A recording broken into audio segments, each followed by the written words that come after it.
In this experiment, we shall investigate Newton's second law of motion.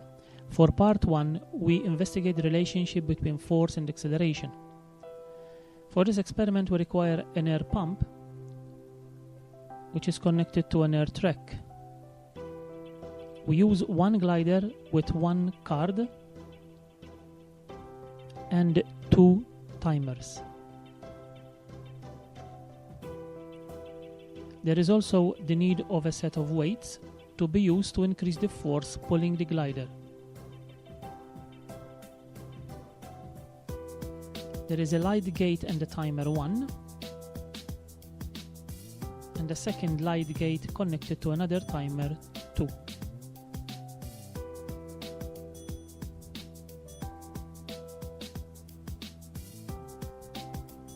A string is attached to the glider.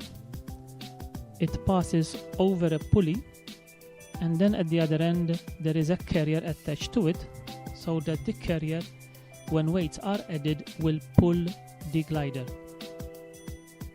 We start by measuring the distance from light gate 1 to light gate 2, center to center, or else we are going to choose to measure the distance from one face to the other face.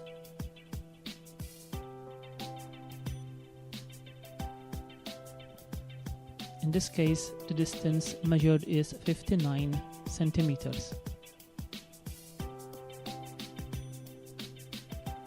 The unused weights should be placed on the glider, while the rest on the carrier. We switch on the pump and release the glider.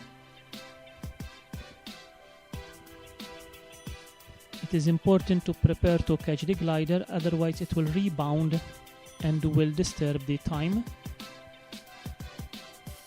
We take note of the time 1, and we also take note and read time 2.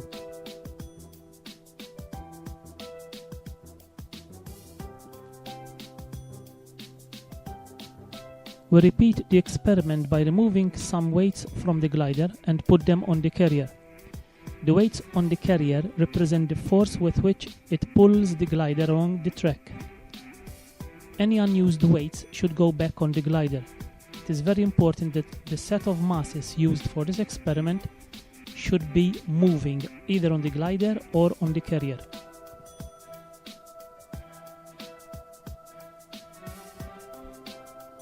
We put the glider back in its position.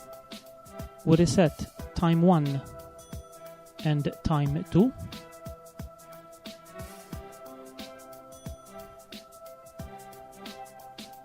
Switch on the air pump and release the glider.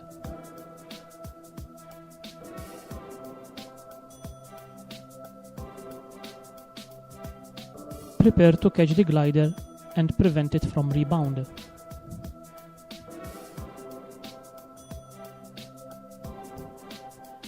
We read timer 1, and we also read timer 2. We repeat the experiment to obtain a set of 5 readings. We record all the values in a table as shown. Using the equation velocity equals distance on time, we will calculate the velocity u and v. Using the equation v squared equals u squared plus 2as, we will calculate the acceleration. We plot a graph of force against acceleration, and this gives us a straight line passing through the origin in line with the theory. In part 2, we shall investigate the relationship between the mass and the acceleration. Again, we use an air pump, which is connected to an air track. We also use one glider with one card, and 2 light gates and 2 timers. We use a set of weights and a carrier. We shall measure the mass of the glider before we start the experiment. We also measure the distance between the 2 light gates.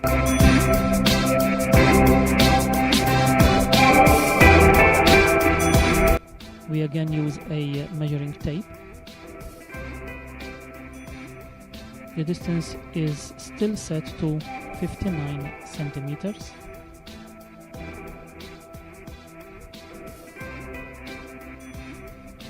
We switch on the air pump and release the glider.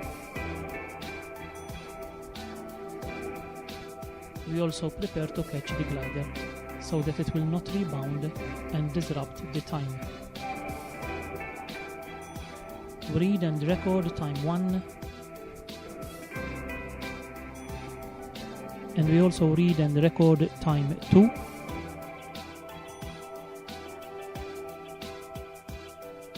And we repeat the experiment by increasing more weights on the glider. We will keep the weights on the carrier constant. We reset the timers.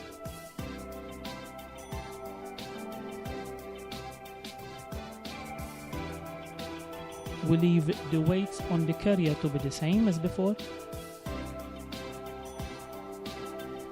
Switch on the air pump and release the glider. Prepare to catch the glider.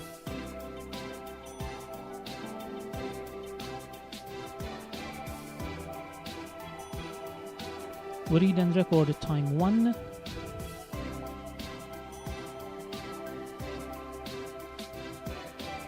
And we also read and record time 2. We repeat the experiment to obtain a set of 5 different readings. We record the data in a table as shown. We use the equation distance on time to work out velocities. And we use v squared equals u squared plus 2as to calculate acceleration. We also calculate the inverse of the acceleration.